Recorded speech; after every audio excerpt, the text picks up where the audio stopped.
வணக்கம் ஃப்ரெண்ட்ஸ். ஓ நமச்சிவாய. ஃப்ரெண்ட்ஸ், இந்த ஆடி மாதம்னாலே அம்மன்களுக்கு உகந்த மாதம். எல்லா அம்மனுக்கும் தான் சொல்றேன். இந்த பாருங்க, நாளைக்கு ஆடி கடைசி வெள்ளி, 5வது வெள்ளி. அன்னைக்கே ஆடி பூரமும் வந்திருக்கு இல்லையா? ஆண்டாளுக்கு மிக உகந்த காலம் நாளைக்கு. பூர நட்சத்திரம் ஆண்டாளுக்கான பூரம் இல்லையா? அதை போலதான் ஆடி பூரம்னு கொண்டாடுவோம். இதே போல ஒவ்வொரு அம்மனுக்குமே நமது குலதெய்வமாக விளங்கக்கூடிய அனைத்து அம்மனையுமே சென்று வழிபடக்கூடிய நாள் இந்த ஆடி மாதம். அப்படித்தான் இப்ப இந்த தமிழ்நாட்டில் உள்ள சக்தி ஸ்தலங்கள் அப்படின்னா முதன்மையா நம்ம சொல்றது சமயபுரம் மாரியம்மன், அதுக்கப்புறம் புன்னைநல்லூர் மாரியம்மன், அடுத்தது நம்ம அன்பில் மகா மாரியம்மன், அடுத்தது கொன்னையூர் மாரியம்மன், புதுக்கோட்டை மாரியம்மன். இப்படி அனைத்து மாரியம்மன்களுமே நம்மை பக்தர்களை காப்பதற்காக அங்கங்கு எழுந்தருளி அருள்பாலிச்சுக்கிட்டு இருக்காங்க. அப்படித்தான் இருக்கன்குடி மாரியம்மனை பத்தி இந்த பதிவுல நாம பார்க்க போறோம் ஃப்ரெண்ட்ஸ். இருக்கன்குடி மாரியம்மனுக்கு ஒவ்வொரு வருடமும் ஆடியில வரக்கூடிய கடைசி வெள்ளிக்கிழமை அன்னைக்கு பிரம்மோற்சவம் நடக்கும்.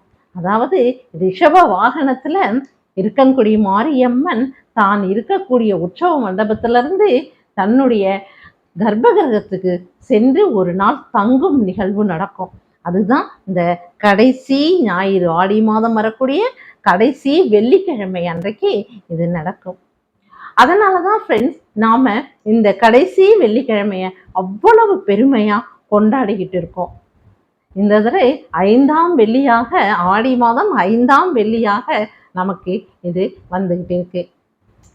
ஃப்ரெண்ட்ஸ், இருக்கன்குடி மாரியம்மனை நாம தரிசிப்பதற்கு முன்னால ஜெயகௌரி ஜோதிடாலயம் சேனலை நீங்கள் முதன் முறையா தரிசிப்பவர்களாக இருந்தா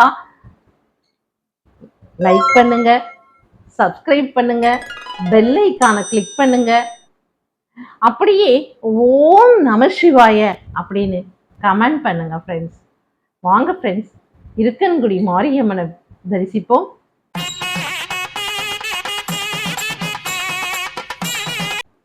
ஃப்ரெண்ட்ஸ், சதுரகிரி மலைனாலே சித்தர்களின் மலை அப்படின்னு சொல்லுவோம். யார் யாரெல்லாம் சித்தர்களாக ஆகணும்னு நினைக்கிறோமோ அவங்க எல்லாமே சதுரகிரிக்கு சென்றால் நமக்கு அங்கு இருக்கக்கூடிய மகாலிங்க சுவாமி நம்ம சித்தரா ஆக்கிடுவார்.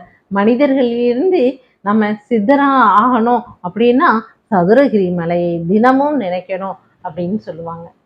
அப்படிப்பட்ட சதுரகிரி மலையில தான் சிவயோக ஞான சித்தர் அப்படிங்கிறவர் 1500 வருடங்களுக்கு முன்னாலேயே அங்க இருந்து தவம் பண்ணிட்டு இருந்திருக்கார். யாரை நோக்கினா நம்ம ஆதிபராசக்தியை நோக்கி தவம் பண்ணிக்கிட்டு இருக்கார். அப்படி ஆதிபராசக்தியை நோக்கி பல காலங்கள் அவங்க தவம் பண்ணிக்கிட்டு இருக்கும் போதே ஒரு நாள் அசரீரியாக ஒலிக்குது ஆதிபராசக்தியின் குரல்.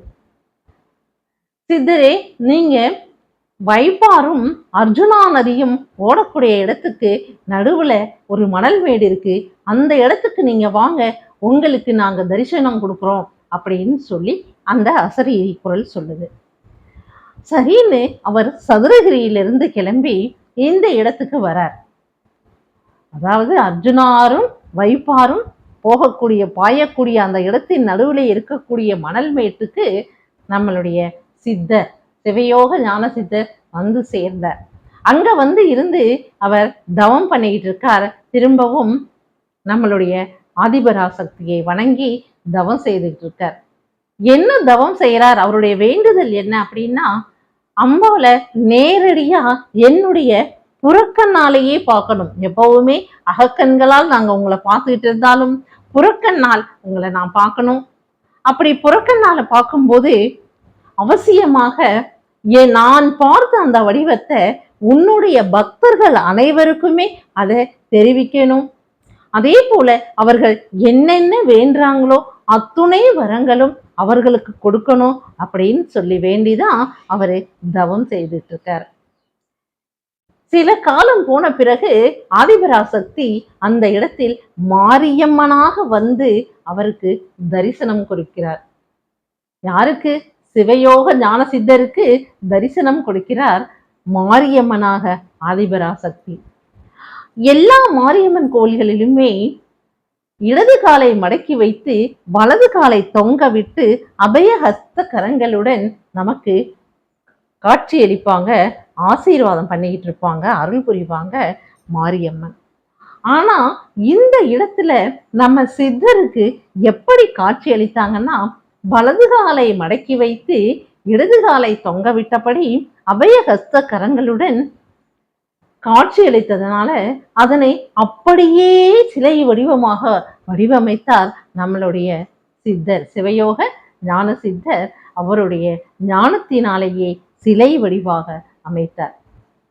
அப்படிப்பட்ட அந்த சித்தரால் அமைக்கப்பட்ட அந்த மாரியம்மன் தான், அதாவது அவருடைய கண்களில் நேரடியாக பார்த்தார் இல்லையா புறக்கண்ணால, அப்படி நேரடியாக பார்த்த அந்த அம்மனின் உருவத்தை தான் சிலையாக வடித்து நமக்காக கொடுத்திருக்கிற இருக்கன்குடி மாரியம்மனாக. அதே இடத்தில் அம்மனை வழிபட்டு கொண்டே நிஷ்டையில் ஆழ்ந்து விட்டார் நம்மளோட சிவயோக ஞான சித்தர். நிஷ்டையில் ஆழ்ந்த பிறகு பல வருடங்கள், பல 100 வருடங்கள் ஆயிடுச்சு. அந்த இடத்துல வைப்பாரும் அர்ஜுனாரும் வெள்ளப்பெருக்கு ஏற்பட்டு இவைகள் எல்லாமே அவருடைய அந்த நிஷ்டையிலான சித்தரின் உருவம் மற்றும் இந்த மாரியம்மன் எல்லாமே மணல் மேடால மூடப்பட்டுருச்சு இந்த ஆறுகள்னால.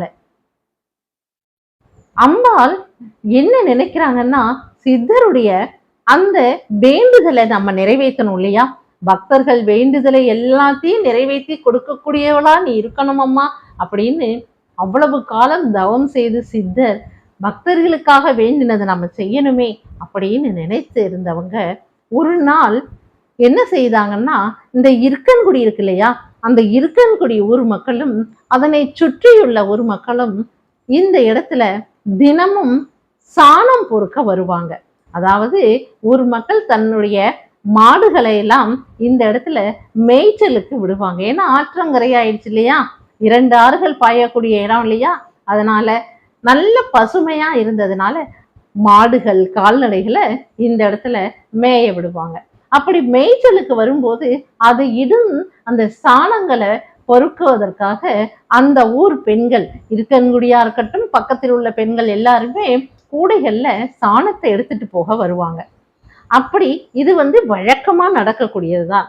ஆனால் ஒரு நாள் அம்மன் மனசு வச்சுட்டா, எத்தனை நாளைக்கு நம்மளுடைய சித்தரின் வேண்டுதலை கொடுத்த வரத்தை காப்பாத்தாம இருக்க முடியும்னு நினைச்சாலோ என்னவோ தெரியல. ஒரு நாள் பரிபூரணத்தம்மாள் அப்படிங்கிறவங்க எல்லா பெண்களும் சேர்ந்து எப்பொழுதும் போல சாணம் பொறுக்க வந்தாங்க. அவங்களுடைய கூட நிரம்பின உடனே அவங்கள தலையில தூக்கி வச்சுட்டு போயிடுவாங்க வழக்கமா. ஆனா இன்னைக்கு அவங்களால பண்ண முடியல. ஏன் அப்படின்னா அந்த கூடையை தூக்க முடியல.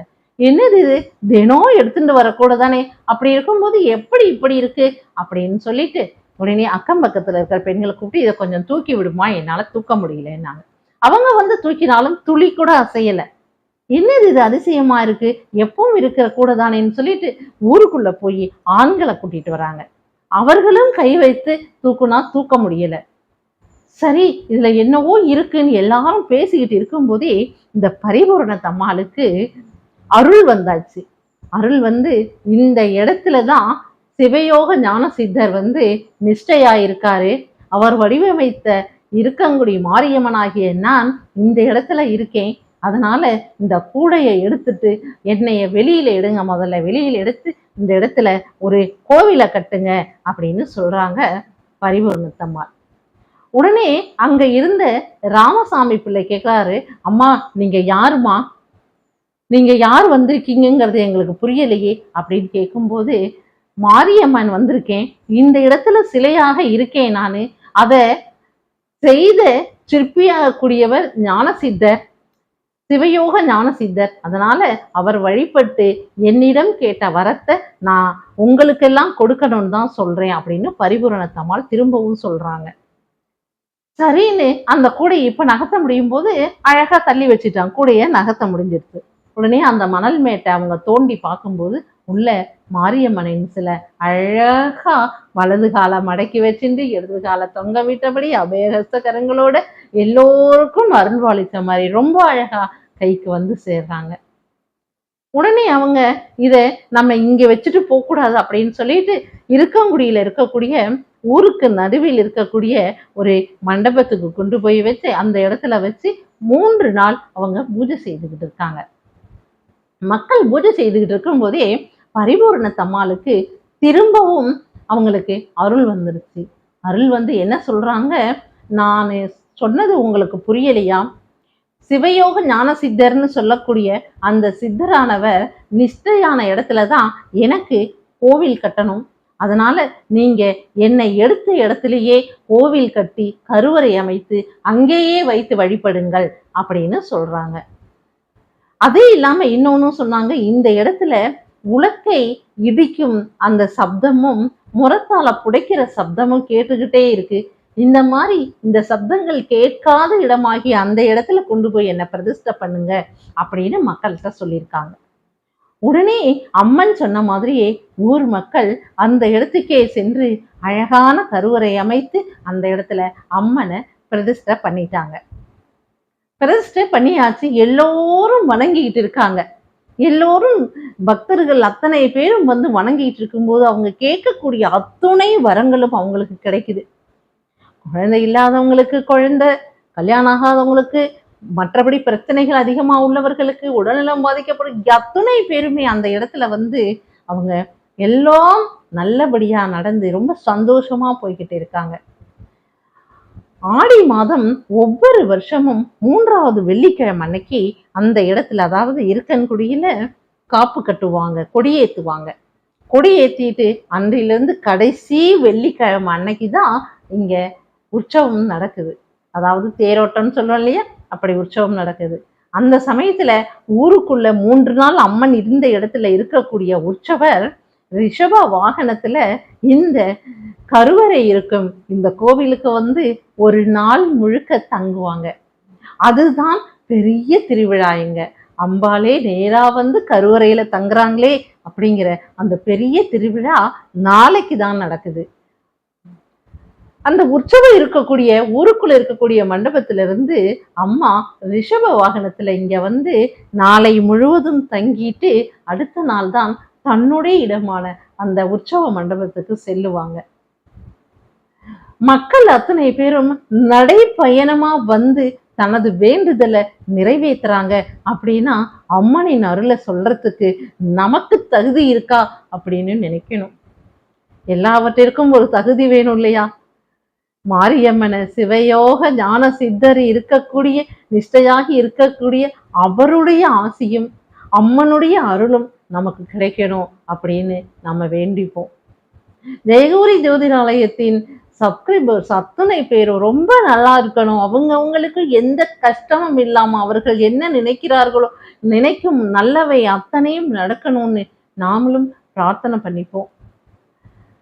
இந்த பதிவை இருக்கன்குடி மாரியம்மனை பற்றி சொல்லக்கூடிய இந்த பதிவை பார்க்கக்கூடிய அத்துணை பார்வையாளர்களுக்கும் எல்லா நற்பலன்களும் நடக்கட்டும் அப்படின்னு சொல்லி பிரார்த்தனை பண்ணிப்போம். ஓகேவா ஃப்ரெண்ட்ஸ்? அடுத்த பதிவுல சந்திப்போம். பாய்.